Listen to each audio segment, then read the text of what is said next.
안녕하세요. 반갑습니다. 실천신학대학원에서 종교사회학이라는 학문을 연구하고 강의하고 있습니다. 이번에 저한테 이제 주신 제목이 뉴노멀 시대 기독교 가정, 어떻게 이 시대 가정을 바로 세울까 하는 생각들을 좀 해보면 좋을 것 같은데요. 오늘 첫 번째 시간에는 뉴노멀 시대의 기독교 가정의 변화라는 주제로 먼저 어떻게 변화가 되고 있는가를 살펴보고, 두 번째 좀 현실적인 문제, 같이 고민할 문제를 좀 나눠보려고 합니다. 말씀드린 그 트레드 책에서 제가 이제 이런 내용들을 서두에 썼는데요. 이제 우리 한국교회 기독교 역사가 이제 100년이 훨씬 넘었잖아요. 그죠? 140년 이렇게 되다 보니까 이제 뭐 2대 신앙이 아니라 3대, 4대, 뭐 5대까지 가는 그런 경우들도 많이 있죠. 그래서 일종의 기독교 명가를 이루는 그런 집들이 뭐 교회들마다 몇 가정씩들 됩니다. 그래서 좋은 신앙의 전통을 이어가는 그런 장점이 있는 반면에 또 좀 어려운 건 뭐냐 하면 좀 교회를 다니는 것부터가 좀 부모님에 의해서 좀 반강제로 의무적으로 하다 보니까 크고 작은 좀 어려움도 경험하는 일들이 생기는 거예요. 예를 들면 학교에 안 간다고 뭐 아프면 빠지기도 하고 혼난 적은 별로 없는데, 오늘은 몸이 아파서 교회 못 나가겠어요 하면 큰일 나는 거죠. 뭐 그냥 뭐 다리 몽둥이가 부러질 수도 있고, 뭐 질질 끌려서라도 이제 교회는 반드시 가야 되는, 무슨 일이 있어도 주일 성수는 해야 되는, 굉장히 좋은 전통이긴 하지만 그게 또 좀 약간 타율적으로 하다 보니까 조금 이제 부딪히는 부분도 있을 수 있다.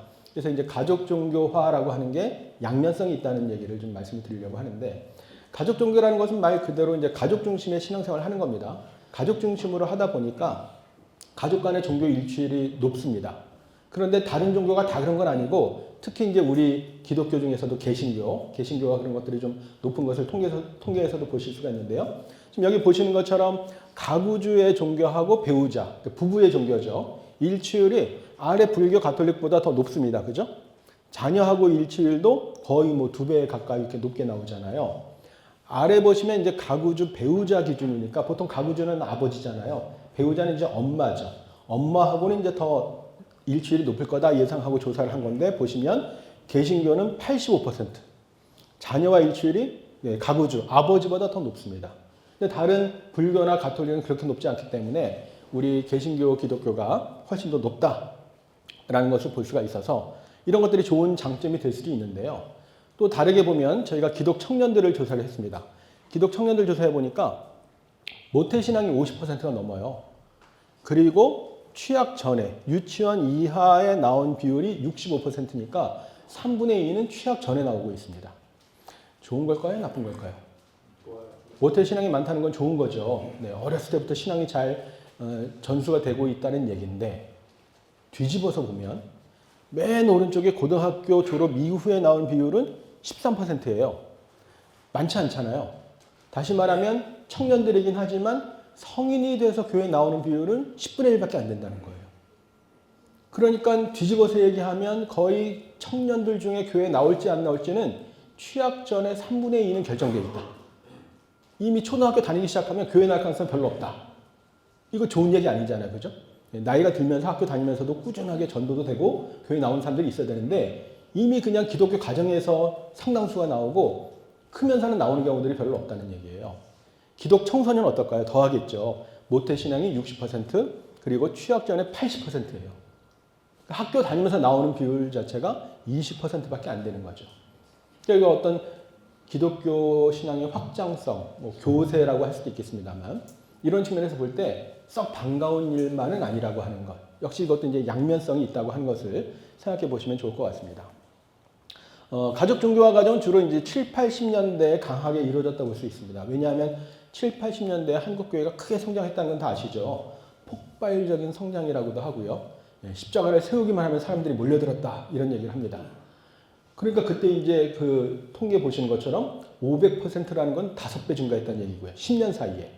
200%라는 건 10년 사이에 2배 성장했으니까 한국 교회가 급성장하고 부흥기를 구가하던 그 시절에 이제 가족 중심으로 전도가 이루어지고 가족 종교화가 이루어졌다, 이렇게 보시면 될 것 같아요. 요거 작년에 나온 건데 뭐냐 하면 2050년, 그러니까 25년 후까지 한국 기독교, 개신교죠, 인구 변화가 어떻게 될 건지를 보여주고 있는 건데, 지금 우리 개신교 신자 수가 몇 %쯤 될까요? 대충 혹시 아시나요? 맨 왼쪽에 24년도가 17% 정도 되는 거예요. 이미 이제 20% 아래로 내려왔는데 제목이 어떻게 되어 있나요? 2050년에 11.9%까지 감소한다. 12%가 된다는 겁니다. 우리 한국의 종교 중에 제일 신자수 많은 종교가 뭐예요? 기독교 개신교죠. 우리죠. 네. 가톨릭, 불교 그렇게 많지 않습니다. 불교가 많았는데 좀 줄었고요. 그래서 우리가 신자수 1위 대표 종교, 주류 종교라고 하는데 25년이 지나면 12%밖에 안 된다는 얘기예요. 그럼 전체 국민 중에 한 10% 남짓 믿고 있는 종교가 대표 종교라고 말하기는 좀 민망한, 네, 좀 그런 상황이 될 수 있다고 하는 겁니다. 예측치이긴 하지만 그런 상황이 벌어질 거라고 하는 것이고요. 그 중에서도 이제 2030은 지금의 절반 이하로 더 많이 줄어든다는 얘기인데요. 신자수로 보게 되면 지금 이제 우리가 한때 뭐 1200만, 1000만 이렇게 얘기했지만 사실 공식 통계에서, 정부 통계에서 1000만을 찍은 적은 없어요. 980, 90까지 가다가 내려왔는데 이제 계속 줄어들게 되면 그 숫자가 500만 명 이하로 줄어들게 될 것이라고 하는 것이고요. 시간상 자세히 말씀드리긴 어렵지만 그 가난한 성도라고 아시죠? 교회 출석하지 않는 성도들이 이 기독교인 수에 포함이 되어 있습니다. 이 숫자가 제가 10년 전에 책 쓸 때만 해도 한 10%, 11% 됐는데 재작년 통계에서는 29%까지 추정이 됐어요. 거의 기독교인이라고 하는데 3분의 1 가까이는 교회는 안 나가는 기독교 신자. 좀 이상하게 생각이 될 수도 있는데 그런 상황이 벌어지고 있고요. 또 비율이 아주 많지는 않지만 이단도 포함되어 있습니다. 이런 통계에는. 왜냐하면 종교조사할 때 종교가 무엇입니까 하는데 개신교요 하는데 혹시 이단은 아니십니까? 이렇게 물어볼 수도 없고 이단이라고 해도 그냥 교회 다닌다고 체크를 하는 거예요. 사회 통계에서는. 그러다 보니까 포함이 되어 있습니다.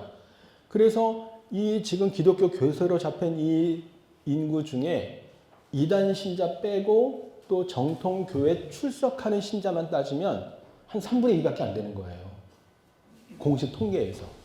그러니까 그 숫자를 산출을 해보면 300만 명 좀 넘는 정도. 1000만 성도라고 했던 적이 있었는데 이제는 500만 명이 채 안 되고요. 400만 명이 안 되는 이런 상황이 될 거라는 얘기입니다. 이런 상황에서 이제 그 계속해서 가족 종교화가 심화되고 기독교 가정에서만 교회를 나오게 된다면 교세는 오히려 더 위축될 수 있다. 줄어들 수도 있다. 그래서 기독교 가정에서 신앙 전수를 하고 교육을 하고 양육하는 것은 뭐 당연히 중요하고 필요한 부분이지만 또 함께 우리가 교회 밖에 교회 출석하지 않는 사람들에 대해서도 관심을 가질 필요가 있다는 말씀을 좀 드리고 싶습니다. 이런 가족 종교화가 이루어지는 것은 기본적으로 이제 전도는 가족 단위로 하기 때문에 그런 거죠. 그리고 보통 이제 사회학적으로 연구를 해보면 전도라고 하는 것이 어떤 교리라든지 가르침에 감동이 돼서 받아들이기보다는 인간관계 때문에 되는 경우들이 많다고 얘기를 해요. 그래서 여러 종교 간 이동, 개종을 하는 경우에 대인 밀착도, 친밀도 이런 것들 때문에 옮겨가는 경우들이 많다고 하는 것이죠. 그러니까 가족 사이에 전도하기가 가장 쉽고 뭐 그 안에서 여러 가지 이제 어려움도 발생하긴 합니다만 기본적으로 이제 가족들을 전도하고 교회 나오기 때문에 가족 종교화되는 경향이 강하다. 이런 환경에서 우리가 신앙생활을 하고 있다라고 하는 것을 먼저 보시면 좋을 것 같고요. 그 다음에 이제 가족 구조의 변화에 대해서 좀 말씀을 드리도록 하겠습니다. 이 내용은 뭐 코로나 시기 이후뿐만 아니라 이제 그 전부터 계속 되어 오는 내용들입니다만 최근 우리 한국 가족들 사이에 비정형 가구라고 해서 정형화된 형태와는 좀 다른 가족들이 많이 있다고 하는 겁니다. 아래도 나와 있습니다만 우리가 가족하면 주로 생각하는 게 4인 가족 많이 생각하시죠? 그래서 우리 뉴스에도 보면 뭐 김장값 4인 가족 기준 얼마, 뭐 코로나 때도 재난지원금 4인 가족 기준 얼마, 4인 가족 나오는데 4인 가족은 아래 그래프에 보시면 절대 다수가 아닙니다. 오히려 가장 적은 비율이고요. 가장 많은 비율을 차지하는 것은 1인 가구, 혼자 사는 사람. 그래서 지금 1인 가구가 전체적으로 36% 가까이 차지하고 있습니다. 전체 우리나라 가족 중에 혼자 사는 사람이 3분의 1이 넘는다는 얘기예요. 그러다 보니까 지금 가족 구성원 수도 2명 좀 넘는 정도, 4인 가족은커녕 3명도 안 되고요. 2명을 좀 넘는 정도라서 계속해서 이제 우리나라 한국 가족 구성원 수가 줄어들고 있는 것을 볼 수가 있습니다. 그래서 뉴스에도 보면 뭐 혼밥, 혼술은 뭐 우리랑 상관없지만 혼자 영화 보고 혼자 산에 가고 나홀로족들이 엄청 많아지고 있다고 하는 거예요. 그러다 보니까 어떤 문제가 생길까요? 우리 사회가 옛날부터 농사 지으면서 윗집 아랫집 뭐 숟가락 젓가락 몇 개 있는지 다 알고 가족적인 분위기에서 살았는데 지금은 아니죠. 대부분 아파트에 사실 텐데 윗집 아랫집 잘 아시나요? 사실 저도 잘 몰라요. 윗집 아랫집 얼굴 볼 때는 층간소음 때문에 항의하러 갈 때 그때나 좀 보고요. 굉장히 단절된 삶을 살고 있는데 그러다 보니까 큰 문제 중에 하나가 고독사라고 많이 들어보셨죠. 혼자 외롭게 살다가 죽음도 외롭게 맞이하는 겁니다. 이분들이 주변에 누가 있어가지고 바로 119 신고만 해줘도 아마 당장은 어떻게 응급처치가 됐을 텐데 그게 안 돼서 방치돼가지고 돌아가신 분들이 종종 있잖아요. 그죠? 그런 일들이 실제로 많이 발생한다는 거예요. 그래서 살기도 혼자 살지만 죽음도 혼자 맞이한다는 건데 그런데 어떤 연령층의 사람들이 가장 고독사를 많이 당할까요? 그냥 언뜻 드는 생각은 70대, 80대 어르신들, 그죠? 독거 어르신들, 혼자 사니까 많이 당할 것 같은데 통계를 보십시오. 어디예요? 50대, 60대가 제일 많습니다. 거의 차이 없이. 제가 50대라 그랬잖아요. 60 바라본다고 했는데요. 제 나이대가 이제 고위험군에 해당합니다. 혼자 살지 않기 때문에 제가 죽어도 고독사는 아닌데요. 어쨌든 그 나이대가 생각보다 고독사가 많다고 하는 것이고요. 그 다음에 보시면 70대보다 40대가 더 많아요. 그죠? 70대 어르신이 고독사 많이 할 것 같은데 40대가 더 많아요. 그리고 80대하고 30대하고 별 차이가 없습니다. 젊은 사람들 중에도 그런 사람들이 있다는 거예요. 그래서 지금 우리 사회에서 큰 이슈가 외로움이에요. 아까 말씀드렸던 것처럼 어떤 트렌드 전문가가 2020년 벌써 오래됐습니다만 당시 중요한 트렌드를 외로움이라고 얘기했어요. 근데 이게 우리나라에서 코로나가 터지기 전입니다. 코로나가 터져가지고 사람들 못 만나고 사회적 거리두기 하기 이전에 이미 우리나라 사람들의 삶 자체가 그런 식으로 가고 있다는 거예요. 왼쪽에 보시면 10대, 20대, 30대 사망원인 1위가 자살이에요. 알고 계셨습니까? 우리나라 전체 인구에서는 사망원인 3위나 5위가 자살이에요. 그것도 굉장히 높은데 왜냐하면 그보다 높은 게 암, 심장질환, 뇌혈관 질환, 폐렴 그 다음이 자살이에요. 그러니까 웬만한 무슨 고혈압, 성인병보다 자살이 더 높아요. 근데 젊은 나이에서는 자살이 1위라는 얘기입니다. 물론 이 젊은 나이에 뭐 암에 걸리거나 심장질환 날 가능성이 높지 않으니까 상대적으로 이제 올라간 거긴 하지만 이 꽃다운 나이에 자살이 사망원인 1위라는 것은 굉장히 충격적이죠. 그만큼 이제 우리 사회가 공동체가 무너지고 있다는 얘기입니다. 히키코모리라고 들어보셨습니까? 일본 말인데요. 우리말로 하면 은둔형 외톨이라고 합니다. 방 안에 콕 틀어박혀가지고 나오지 않는, 집 밖에는 말 것도 없고 거실에도 나오지 않는, 화장실 갈 때 밥도 나와서 안 먹는데요. 자기 방에서 먹는 둥 마는 둥 하고 그렇게 사는 청년들이 꽤 많이 있는데요. 통계로 보면 서울에만 13만 명, 전국에 60만 명으로 추산이 되고 있습니다. 이렇게 많은 청년들이 외톨이가 돼가지고 사회관계를 완전히 끊고 단절하고 살고 있다는 거예요. 근데 왜 그렇게 하는가 물어봤더니 취업이 안 돼서 청년 실업률이 굉장히 높잖아요. 그죠? 근데 공식 통계보다 실제 실업 상태에 있는 사람들이 훨씬 더 많은 걸 잘 알고 계시죠? 일종의 구직 단념자들이 있습니다. 실업은 구직 활동을 해야 구직 활동을 하는데 취업이 안 돼야 실업률에 들어가거든요. 근데 구직 활동을 아예 안 하고 구직 단념자들이 있고요. 그 다음에 쉬었음이란 통계가 있습니다. 쉬었음, 그냥 쉬는 사람. 그럼 이 쉬는 사람들이 그냥 놀고 싶어서 쉬느냐? 할 일이 없어 쉬는 사람들이 많아요. 그래서 공식 실업률보다 실제 실업률을 따져보면 3배, 4배 많거든요. 그런 젊은이들 중에 은둔형 외톨이가 되는 경우들이 생기고요. 심리적, 정신적인 어려움, 인간관계 맺는데 어려워가지고 그런 사람들이 많이 생기고 있다고 하는 겁니다. 실제로 이제 뭐 최근은 아니지만 몇 년 전에 방송에 나왔던 내용이에요. 청년들 중에 그런 사람들이 있어가지고 인터뷰를 한 건데 그런데 제가 약간 정신이 반 나간 상태로 지내다가 정신을 차려보니까 유서를 쓰고 있는 거예요. 멀쩡한 청년이. 뭐 남자 청년도 비슷합니다. 내가 여기서 진짜 안 좋게 되더라도 나를 보러 오는 사람이 없겠구나. 뭐 이런 얘기를 하는 겁니다. 그래서 우리나라의 외로움이라고 하는 게 얼마나 큰 문제인지. 우리가 쉽게 아니 집에서 어떻게 하길래 이런 생각을 하지만 집에서도 어떻게 잘 안 되는 거고요. 사회적으로도 복지정책으로도 어떻게 안 되는 그런 부분들이 일종의 사각지대들이 많이 있는 거죠. 그런 데 대한 관심이 필요하다는 말씀을 드리는 것이고요. 최근에 이제 그 결혼을 하지 않아서 결혼을 계속 미루고 만혼이 되거나 아예 비혼이 되는 경우들이 많이 있습니다. 기독 청년들 조사를 했는데요. 결혼할 생각이 있습니까? 했더니 남녀 통틀어서 56%밖에 안 돼요. 그 다음에 결혼할 생각이 없는 게 17%, 그 다음에 잘 모르겠다 포함하면 45%가 결혼에 대해서 확신이 없어요. 결혼 의사는 남성이 조금 더 높은데요. 경제 수준하고 관련이 있습니다. 그래서 경제 수준이 좀 높은 경우에는 결혼 의향이 높고요. 경제 수준이 낮은 경우에는 결혼 의향이 더 낮은 거예요. 실제로 왜 결혼할 생각이 없습니까? 라고 물어봤더니 제일 많은 응답은 반드시 결혼해야겠다는 생각이 없다. 왜 결혼해야 되냐? 굳이. 이런 생각들이 많아요. 큰일이죠. 그죠? 그리고 두 번째는 이제 경제적 여유가 없다. 가족에게 얽매이고 싶지 않다. 이런 내용들이 있는데 아래 설명 뭐냐 하면 남자 청년들은 대체로 경제적인 얘기들을 많이 하고 여자 청년들은 대체로 가족제도 자체가 좀 불합리하다. 뭐 시댁의 시자도 듣기 싫다. 뭐 이런 얘기들 많이 하잖아요. 그런 심리들이 좀 있는 거예요. 그리고 아까 말씀드렸던 것처럼 경제 수준이 낮을수록에 경제력 문제를 얘기 많이 한다고 하는 것을 보면 그냥 결혼하지 않고 혼자 살고 있는 게 좋아서 편해서 이런 사람들도 있고 그런 것들이 정말 문제이지만 한편에서는 말하자면 비자발적 싱글이라고 하는 게 있다는 겁니다. 내가 원해서 선택적으로 싱글을 사는 게 아니라 결혼하고 싶어도 할 수 없는 여러 가지 형편 때문에. 물론 이제 우리 어른 세대가 볼 때는 그래도 어려워도 결혼하면 다 살 수 있고 이렇게 얘기를 하는데 요즘 청년들은 그렇게 안 해요. 다 갖춰져야 그 다음에 결혼 결심을 하지 그냥 마음으로만 결혼하려고 하지 않기 때문에 이런 상황이 있는 겁니다. 이런 현실들을 우리가 좀 이해하고 그들의 눈높이에서 좀 대안을 찾아가는 게 필요하다고 하는 것이고요.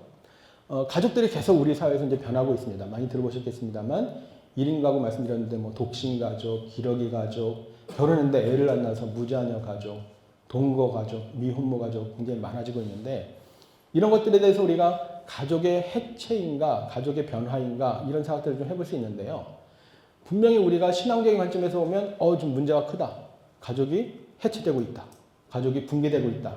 하는 것도 맞는데요. 저는 이제 사회학을 한 사람이기 때문에 저도 신앙인이지만 사회학의 관점에서 보게 되면 가족이 붕괴되고 있고 해체되고 있다고 하면 사실 대안을 찾기가 쉽지 않아요. 대안이라고 하는 것은 우리가 과거에 20년 전, 30년 전에 이혼도 많이 하지 않고 전통적인 형태로 가족 생활을 하는 그런 걸 우리가 생각하는 건데 지금 시대가 변하고 있는 상황에서 그 과거로 돌아가기는 굉장히 어렵습니다. 아까 말씀드렸던 것처럼 결혼도 안 하는 판에 가정을 꾸리지도 않고 있기 때문에 무슨 가정 얘기가 하기가 어려운 이런 상황이 되어가고 있거든요. 사회학자들은 대부분 이런 변화를 그냥 현실로 받아들입니다. 그러면서 이 현실에서 어떤 대안을 찾아야 되는가를 고민을 하지 이걸 되돌리려고 하는 것은 굉장히 어렵거든요. 한동안 우리 사회에서 많이 이슈가 됐던 게 뭐냐 하면 기러기 가족이죠. 혹시 여기 계실까요? 네. 기러기 가족이라고 하는 게 왜 생기는 거죠? 뭐 이유는 여러 가지지만 어쨌든 자녀들을 그래도 좀 좋은 환경에서 교육을 시키고 영어도 좀 잘하게 하고 그걸 위해서 이제 아버지가 희생을 하는 뭐 이런 거잖아요. 이 바람직한 가족인가요? 가족을 정말 귀하게 생각하는 건가요? 그렇지 않은 거죠. 이건 좀 오래된 뉴스입니다만 이제 기러기 가족 아빠들이 얼마나 이렇게 좀 불행한 삶을 살고 있는지 결과적으로 뭐 사고사를 당하기도 하고 또 그 자살을 하기도 하는 그런 뉴스가 보도된 내용인데요. 아버지를 완전히 도구화하는 거죠. 심하게 말하면 이제 아버지는 돈 버는 기계고 돈만 잘 벌어서 갖다 바치면 이제 처자식은 그 돈 가지고 이제 뭐 영어도 배우고 이제 성공을 위해서 준비를 하는 그런 것으로 생각하는 완전히 가족이 도구화되는 거잖아요. 이런 것들이 과연 바람직한 가족의 모습인가? 이런 점에서 이제 당장 자녀 교육을 하는 젊은 부부, 3040 세대에 대해서 관심이 필요하다고 말씀을 드리고 싶습니다. 그런데 뒤에 말씀드리겠습니다만 이 나이대가 교회 안에서도 굉장히 많이 흔들리고 있는데 문제는 이제 이들의 자녀들이 어린 자녀들이고 교회에서는 교회 학교, 주일 학교를 구성하고 있기 때문에 이 부모 세대가 흔들리면 이제 자녀까지 흔들리게 되고 그러면 이제 한국 교회 전체가 흔들릴 수 있는 굉장히 중요한 세대다라는 말씀을 드리는 것인데요. 이 세대들이 대체로 종교에 대한 관심이 별로 없습니다. 당연한 얘기지만 젊을수록에 종교에 대한 관심이 별로 없어요. 왜냐하면 내가 뭔가 부족함을 크게 느끼지 않기 때문에 육체적으로도 아직은 건강하고 뭐 여러 가지 어려움이 없다고 생각하니까 딱히 종교를 필요로 하는 경향이 좀 적습니다. 20대가 가장 종교 인구가 적고요. 30대, 40대까지도 종교 인구가 많지가 않은 것을 보여주고 있습니다. 교회 안에서도 이들의 신앙이 여러 가지로 흔들리고 있는데요. 젊었을 때는 뭐 왕성하게 열심히 뜨겁게 신앙생활하고 교회에서도 여러 가지 봉사를 했지만 이제 결혼할 나이가 되면서 가정을 꾸리게 되면서 직장에서도 조금씩 이제 중요한 일을 맡아서 일을 하게 되면서 이 업무 과중, 스트레스가 굉장히 심하다는 거예요. 제가 통계로 가져오지는 않았습니다만 실제로 물어보니까 굉장히 힘들고 신앙적으로도 많이 타격을 받고 있다. 신앙적으로 뭐가 힘드냐라고 했더니 신앙 자체가 약화된다.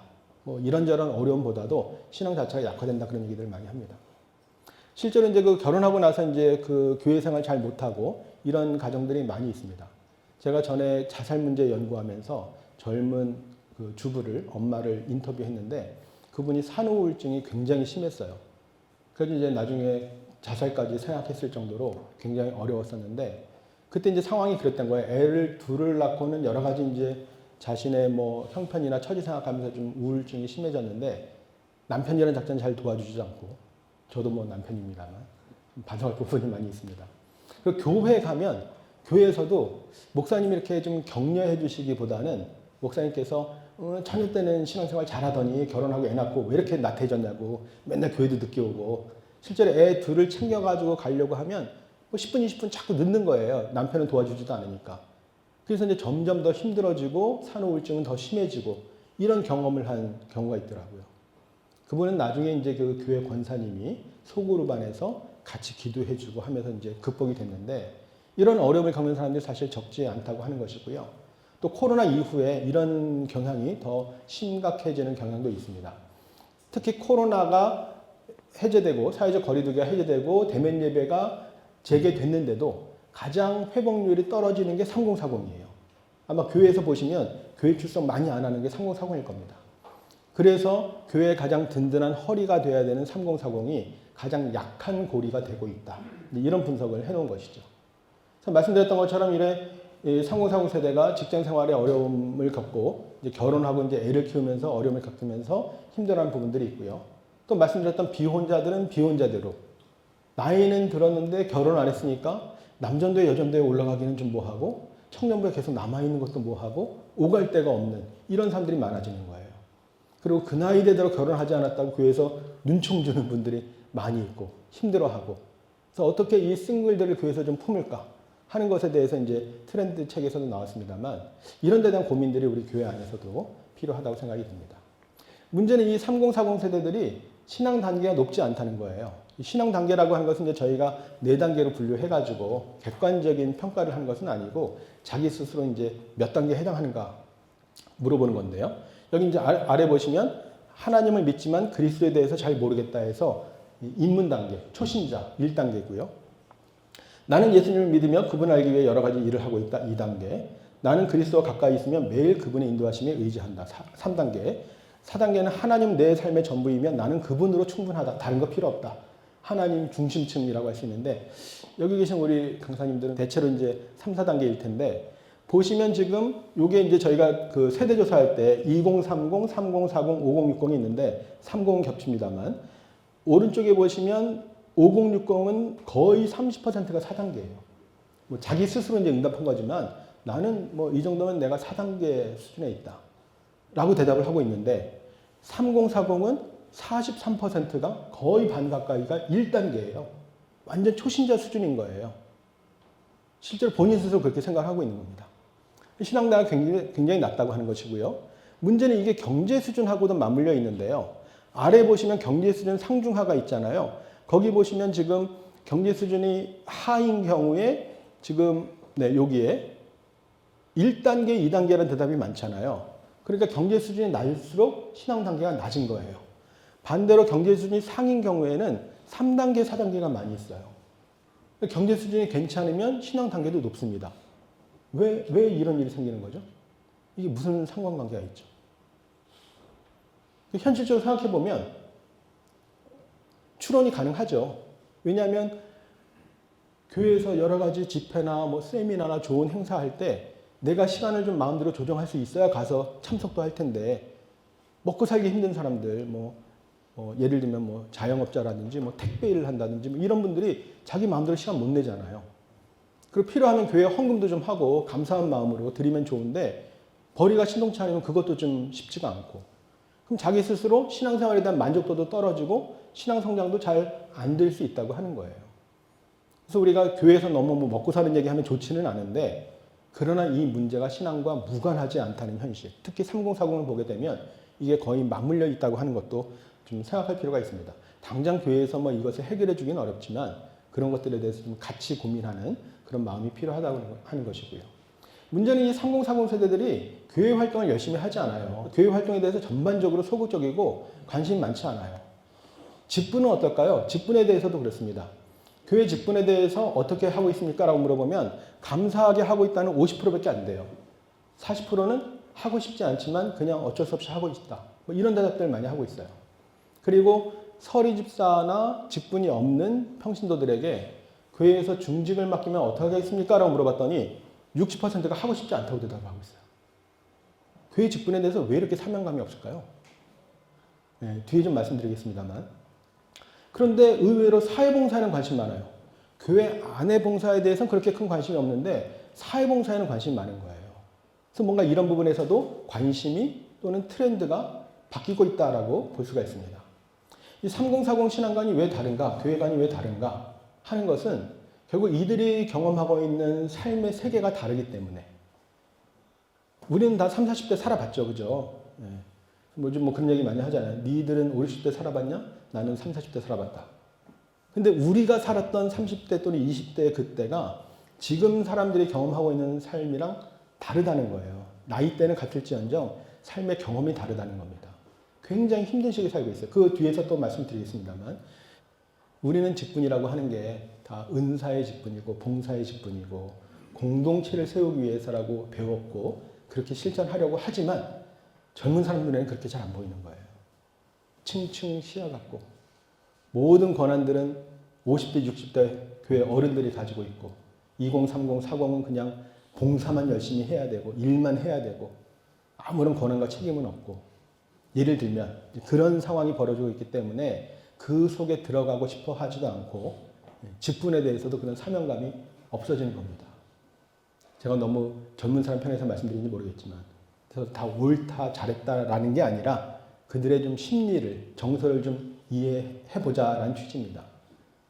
그래서 그렇게 생각한다면 사실 우리 기성세대에도 뭐 반까지는 아닌지 몰라도 일정 부분은 또 책임이 있다고 안 할 수가 없는 거죠. 우리가 그렇게 했기 때문에 우리의 가정이 우리의 아버지로서의 모습이 정말 나도 우리 아빠처럼 나도 결혼해서 가정을 꾸려서 저런 아빠가 되고 싶다라고 생각하기보다는 아유 우리 아빠 보니까 우리 아버지 보니까 참 결혼해서 어떻게 해야 되는지 모르겠다라고 생각을 하게 만든다면 일정 부분은 우리한테도 책임이 있다고 하는 거죠.